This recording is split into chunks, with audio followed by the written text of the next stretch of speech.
There's some real money in the room. So this came off the cuff of Boosie getting arrested.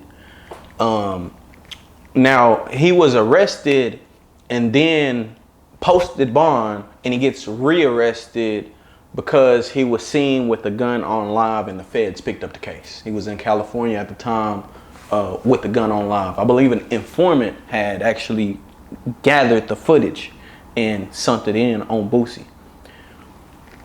What was your take when you saw Boosie with the gun on live? Stupidity. First of all, let's get it clear. Boosie was arrested during a state case. So he was out on bond going to jail, going to court back and forth for the state case. Right. The feds picked it up. So, first of all, what you doing with a gun? You got too many people around you. Hey, can you explain, because you know there's a difference between the state and the fed. Why would the feds pick up a gun charge? Okay, when the feds initially came about, it was for the mob. So once they started dismantling the mob, arresting everybody, so now it's like, okay, we gotta get some more people, for our business. So now they started attacking regular drug dealers. They started attacking the big kingpins first. And now you got people go to jail for a bullet. People actually go to, I seen a guy in 2 guys in jail. One had 15 years, one had 30 years for one bullet. Now, so majority, not all, but I'm gonna say like 90-something% of guns, the Fed's gonna pick it up. And they love to pick up gun cases. Think about this, is ATF.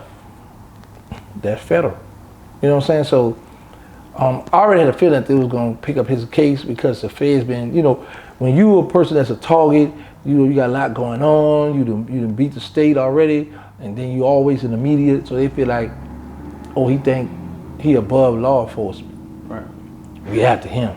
One slip up, we got him. And that move was a goofy move. And then, here's my thing, look where he had it at, in the small of his back. So you're not really stepping, you're not really, this days, man, that thing supposed to be in your front pocket, up front, or under, out where I can get it and work. You know what I'm saying? You got it back here, you playing. But why, why, a person like Boosie, he have a lot of people that depend on him. He have a lot going on, a lot of legal stuff.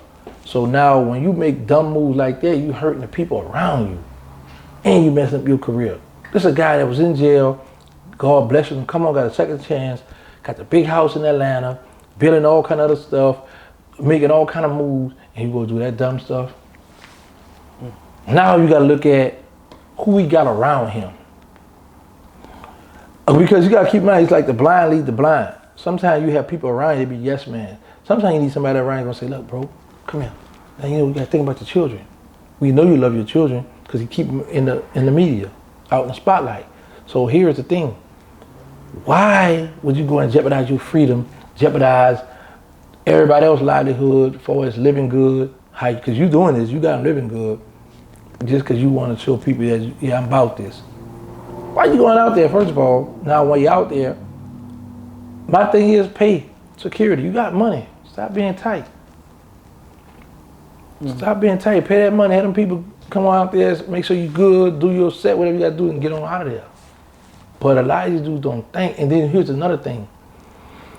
People be getting so caught up in front of these cameras, bro, and trying to sell to the people that they really gangsters, that when the cameras go out, they forget, cut. Get back to you, who you really are. You know you're not really a stepper. You're not really in the streets. Now you've been on the sidewalk. Your money is a stepper. But Boosie not. Boosie was on death row. Uh-huh. Me too. Must be two sides. What's up? What you got? What you mean by that? Wow. What you trying to say? He was on death? Yeah. What? Well, I'm just saying, when you say he's not a stepper, he was on death row. Like, let me just say this, bro. For the umpteenth time. Angola Penitentiary having old death row with all the people that's been convicted on death row. Then they had this newly just built. So when Boosie got there, he was still fighting his murder charge. He wasn't sentenced to death. So he was put on there, he was in PC. He was just put on there. He was around no other inmate. They didn't put him in his shoe. They put him on that wing by himself. So he was on death row, but he wasn't a death row inmate. They had him over there because they wouldn't let him around them lion, tigers, and bears. That's just a fact. Once he beat the case, then he had an option to either stay on PC or go to population. He decided to go to population. So they put him in them little small little camps where ain't too much going on at. He still was in them little small ones where dudes check in and a lot of the soft stuff. But, bro, I just did an interview with one of my homies who got 30 years in Angola. As he was on the phone, my other homie who'd been locked up for 31 years for a murder he didn't even commit. Just talked to him yesterday, bro.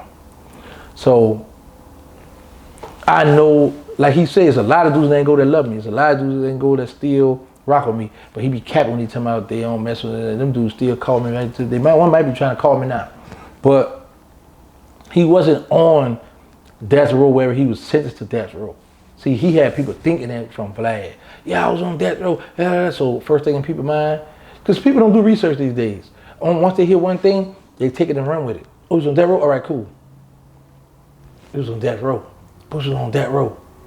He just slept on death row. He spent the night over there. He wasn't sentenced to death row. So, bro, but social media have a way of all of us, it's like how we like to say it in Fed. Everybody gangsters, everybody millionaires. We all had boats, yachts, jets, hundreds of kilos, millions of dollars. Like the army, be all you can be. So, he was selling. Here's the problem. This is what happened.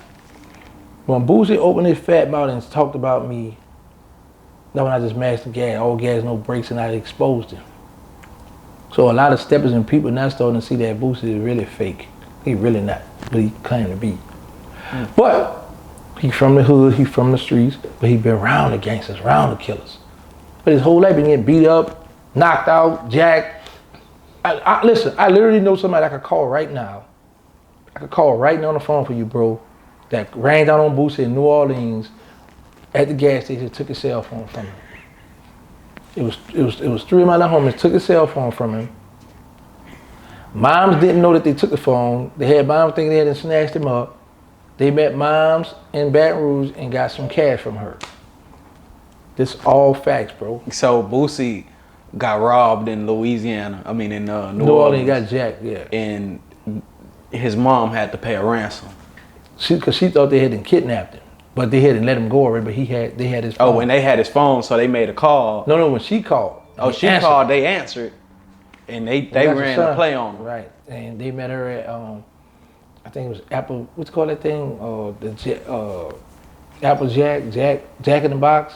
The one of them little restaurants out in Baton Rouge, and she bought him cash. That's a Real Tune exclusive right there.